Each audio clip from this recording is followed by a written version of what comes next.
పంచభక్ష పరవాన్నాలు చేతికందాయి. కాని ఆ గొంతులోకి ముద్ద దిగలేదు. నేను ఒక్కడిని ఇంత డబ్బు సంపాదించుకొని ఇంత ఖరీదైన కారులో తిరిగి నాకు బాధగా ఉంది. నాకు ఇంత సుఖం అవసరం లేదు. ఎందుకంటే నేను చచ్చిపోతే నాకు 6 అడుగులు నేల చాలు. సకల సౌకర్యాలు చెంతకే చేరాయి. అయినా ఆ కంటికి కునుకు పట్టలేదు. అంతు పట్టని అనామక దుఃఖం సుఖం లేకుండా చేసింది. రంగుల ప్రపంచపు రారాజు గుండెల్లో చిమ్మ చీకటి కాచింది. అదొక సమూహాన్ని మోస్తోన్న ఒంటరితనపు వేదన. ఒక సముద్రం దాస్తున్న అగ్ని శిఖల అంతర్ఘర్షణ. ఊళ్ళలో నాకు స్థలాలు కావాలి, ఇంకెన్ని పొలాలు కావాలి, సంపాదించుకున్న ఆశ అయితే మటుకు నాకు ఖచ్చితంగా లేదు. ఎందుకంటే ఒకే ఒక జీవితం ఉంది. ఈ జీవితాన్ని సంఘానికి త్యాగం చేస్తాం, ప్రజలకు త్యాగం చేస్తాం. మనస్సు మాటున దాగిన ఆ కన్నీటి ఉప్పెన ఓ రోజున రెప్పల తీరం దాటింది. గుండెలో ఏళ్లుగా గూడు కట్టుకున్న బాధ భళ్ళున పగిలింది. నీలోఫర్ హాస్పిటల్ గాని, గవర్నమెంట్ హాస్పిటల్ గాని వైద్యం అందుకొని చనిపోతుంటే నాకు బాధగా ఉంటుంది వాళ్ళని చూస్తే. నేను ఇక్కడ అద్దాల మేడల్లో కూర్చొని వాళ్ళని చూస్తూ పర్లేదులే అని చెప్పి నేను ఇక్కడ సుఖంగా అన్నం తినలేకపోతున్నా. ఏ కాలమున ధర్మమునకు హాని కలుగును, అధర్మము వృద్ధి నుండును, ఆయా సమయముల యందు ప్రతి యుగమున అవతారము దాల్చుచున్నాను. ఒక నిర్దిష్టమైన ఆలోచన విధానంతో, ఒక సుదీర్ఘమైన 25 సంవత్సరాల లక్ష్యంతో నేను ఇలా మీ ముందుకు వచ్చాను. పార్టీ పెట్టాను. దాని పేరు జనసేన. మీ సేన, సామాన్యుల సేన, మన భారతదేశపు సేన.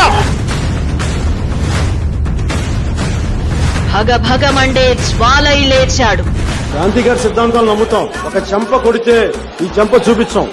ఒక చెంప మీద కొడితే 2 చెంపలు పగిలిపోయేలా కొడతాం. భూమి పుత్రుల భుజం కాచాడు. జై ఆంధ్ర! జై ఆంధ్ర! ఈ నినాదంతో ముందుకెళ్ళని మీకు ఎవరు అడ్డం వస్తాడో నేను చూస్తాను. ఆడబిడ్డల ఆప్తుడయ్యాడు. అతడే బాధితుల బాసట. పీడితుల బావుట.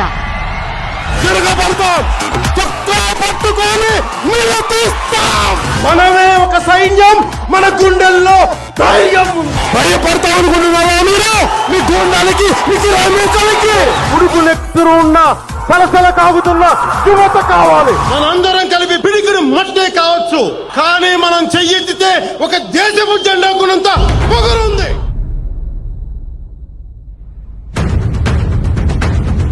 ఇది సారా ప్యాకెట్ల సందోహం కాదు.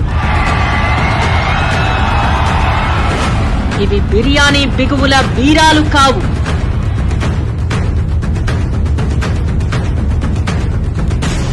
ఇవి పైసలతో సాగే సభలు కానే కావు.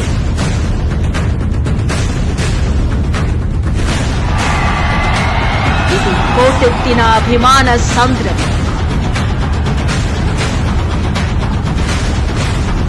ఇది ఎరుపెక్కిన విప్లవ నినాదం. అది ఓటమిని ఓడించే ఓరిమి. ఇది కూటమిని గెలిపించే చెలిమి. ఆంధ్రావని సేనాని.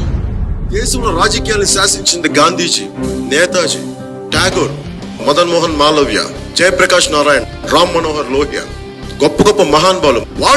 వాళ్ళని చూసి మనం మాట్లాడగలిగే పాలిటిక్స్ ఎవడో స్కాములు చేసినోడు, దోపిడీలు చేసినోడు, జైలుకి వెళ్ళిన వాళ్ళు, వీళ్ళ మనకి రోల్ మోడల్స్. కొత్త రోల్ మోడల్స్ ని క్రియేట్ చేద్దాం పాలిటిక్స్ కి. కొత్త వాళ్ళు రావాలి, కొత్త రక్తం రావాలి. జై హింద్.